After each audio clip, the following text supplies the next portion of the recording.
Chers amis, bien le bonjour. Dans cette vidéo, nous allons parler de la stratégie d'investissement qui est la plus en vogue, qui est la plus à la mode, et ce pour de bonnes raisons, à savoir l'approche de l'investissement qualité. Alors pourquoi pour de bonnes raisons? Quand je regarde les entreprises de mon portefeuille de qualité, dans le sens où elles appartiennent aux indices qualité, à savoir Apple et Microsoft, c'est sur ces entreprises que j'ai les plus belles performances, et c'est donc assez tentant de vouloir se constituer un portefeuille exclusivement d'entreprises de qualité. Par contre, je ne pense pas que ce soit une si bonne idée que ça d'investir dans l'ETF qualité, dans des ETF qualité. Enfin, pourquoi pas, hein, vous aurez une bonne performance avec ça, mais je pense que quitte à vouloir faire de la qualité, autant maîtriser l'approche de l'investissement. Et quand je vous dis ça, il y a une dimension quantitative sourcée derrière, c'est que quand vous comparez la performance de votre ETF qualité avec un bet ETF Nasdaq, vous avez en bleu votre ETF World Quality et vous avez en rose le Nasdaq. J'ai mis tous les deux les versions accumulantes. Là, c'est à 1 an. Si on met à 3 ans, vous avez votre ETF World Quality qui est devant, mais si vous mettez à 5 ans, vous avez un fossé qui se creuse. Ce qui me fait dire que, quitte à vouloir chercher des ETF performants, autant prendre le plus performant. Moi, je comprends la logique du type, oui, mais ce qui est bien avec le MSCI World Quality, c'est qu'il est meilleur que le MSCI World simple. D'accord, mais pourquoi est-ce que vous voulez vous contenter d'un ETF qui sous-performe un autre ETF? Là, on parle juste d'un clic et vous passez d'un ETF à l'autre. Donc, quitte à vouloir surperformer, autant prendre le meilleur.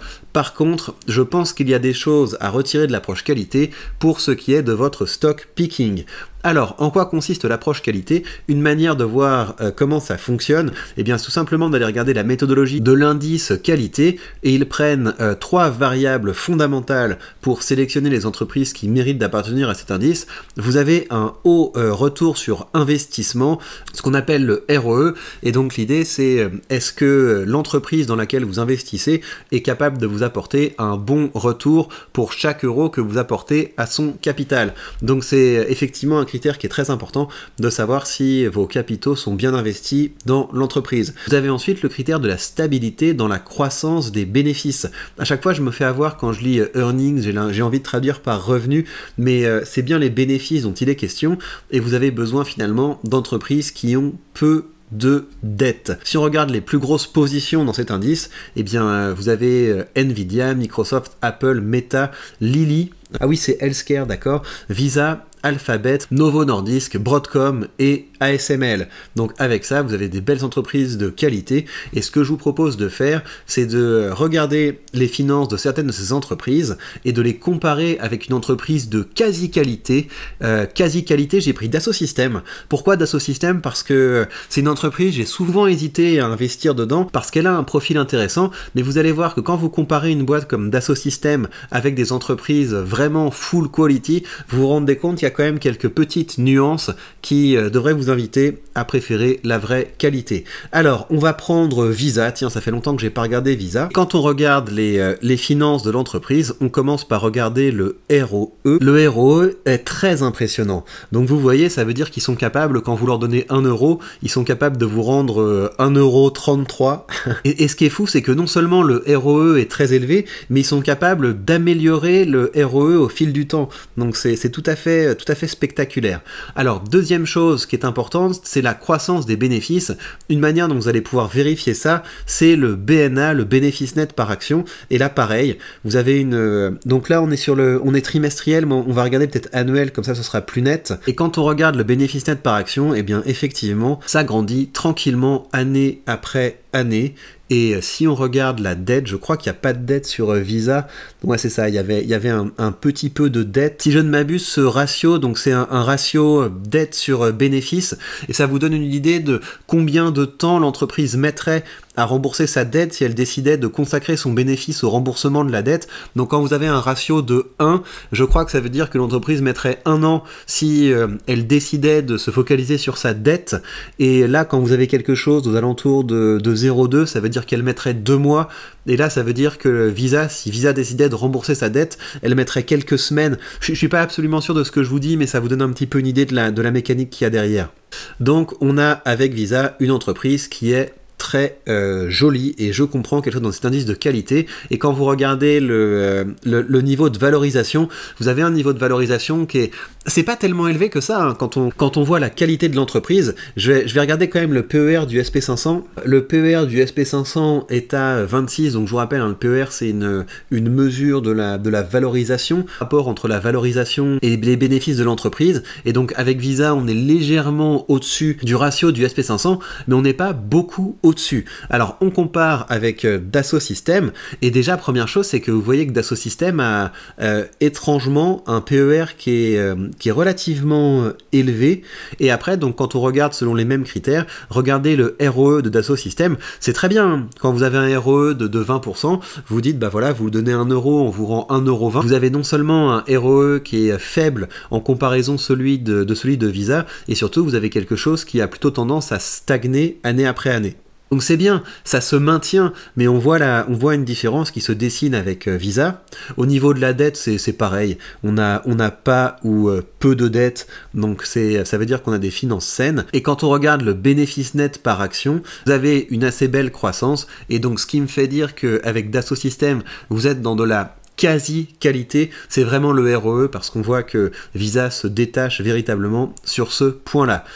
Alors je vous propose qu'on regarde Novo Nordisk, parce que c'est une boîte qui est revenue très souvent récemment, c'était un petit peu la grosse tendance du moment, Novo Nordisk, et on a un ROE qui est assez fou.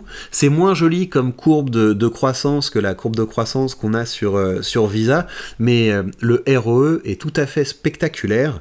On a également pas de dette, on a également une croissance magnifique du bénéfice net par action, donc une entreprise qui justifie tout à fait sa place comme entreprise de qualité. Et quand on regarde le PER, il y a une hype autour de cette entreprise, hein. Donc à choisir aujourd'hui, enfin moi, si c'était moi, je vous donne évidemment pas de conseils d'investissement, vous faites ce que vous voulez, je mettrais plutôt mes pièces dans Visa, si je compare les différentes entreprises qu'on a vues aujourd'hui, parce que là vous avez un PER qui est quand même assez élevé. Il y a eu une hype autour de Novo Nordisk et on le sent bien autour de son niveau de valorisation.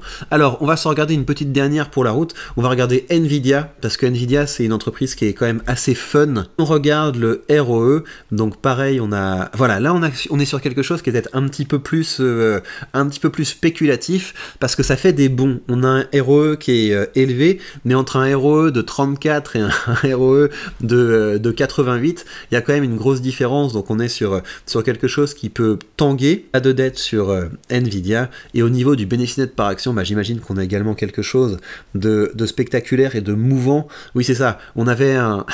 vous vous rendez compte, elle a fait x10 en bénéfice net par action, et là, elle prend son chemin d'entreprise de qualité avec une croissance régulière du bénéfice net par action, et quand on regarde le PER, et bien là vous avez intérêt à croire beaucoup en l'avenir si vous l'achetez aujourd'hui, parce qu'on a un PER qui est quand même très élevé, et c'est un petit peu le problème, c'est que la qualité, ça a un prix. Donc c'est une bonne idée si vous décidez de faire du stock picking, d'avoir ces trois critères à l'esprit, à savoir le retour sur investissement, à savoir peu de dettes, c'est-à-dire des finances saines, et par ailleurs des revenus stables et croissante, ou plutôt des revenus en croissance stable, et ça, le bénéfice net par action, c'est quelque chose qui vous permet de mesurer ça. Ça vaut la peine de toujours regarder la valorisation, sachant que si vous mettez la valorisation comme premier critère, vous n'aurez jamais une approche de qualité, parce que, à part quand vous avez une baisse de l'ensemble du marché, vous ne trouverez pas de point d'entrée. Donc moi, la manière dont je fais avec les entreprises de qualité, peut-être que c'est pas la meilleure stratégie, hein, vous pourriez avoir votre propre stratégie, c'est que j'achète un peu pour voir les entreprises de qualité, comme ça, je les ai en portefeuille, et ce qui se passe en général, c'est que les trucs tracent vers le haut, et on se dit que même si on a l'impression de l'avoir acheté cher, il y a tellement de la qualité que vous avez une croissance régulière dessus. Le dernier exemple de ça, c'est que j'ai acheté du Mastercard sur les alentours de 390, aujourd'hui je crois que c'est à 450, et quand j'ai acheté mon Mastercard à 390, j'avais l'impression d'acheter ça vraiment trop cher. C'est la même chose pour Microsoft, j'ai renforcé renforcer Microsoft sur un autre portefeuille à 390 et Microsoft a décidé de continuer à tracer. Donc oui, je vais pas vous dire le contraire, si vous achetez Microsoft à ce prix-là, si vous achetez Novo Nordisk à ce prix-là, bah oui, vous allez les acheter plutôt cher, mais le propre des entreprises de qualité, c'est de pouvoir régulièrement atteindre et dépasser leur plus haut historique.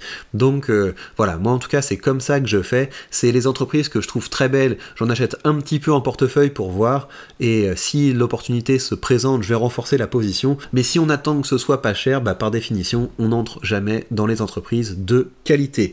Il me reste à vous rappeler que si vous voulez commencer à investir avec un courtier qui vous donne entre les mains tous les leviers de la liberté financière, acheter des actions partout dans le monde, acheter des ETF aux meilleurs frais et pourquoi pas vendre des options pour augmenter le rendement de votre portefeuille, vous avez cette vidéo, mon lien affilié, le lien vers mon courtier de Giro, et grâce à ce lien affilié, vous bénéficierez de 100 euros de frais de courtage remboursés, ce qui vous permettra d'ouvrir aux premières positions de façon tout à fait indolore. Par ailleurs, je vous rappelle que sur la page Patreon, entre tout un tas de contenus exclusifs, vous pouvez télécharger un petit guide des styles d'investissement. Je vous montre les différentes approches de l'investissement, donc notamment l'approche qualité, et je développe à chaque fois les différents types de critères que vous devez avoir à l'esprit pour bien gérer ces différentes approches. Eh bien, ça peut vous être utile, quelle que soit l'approche que vous avez, de comparer avec les autres pour être sûr que vous êtes dans la bonne direction. Et bien voilà, chers amis, prenez bien soin de vous et on se retrouve très vite pour de prochaines news.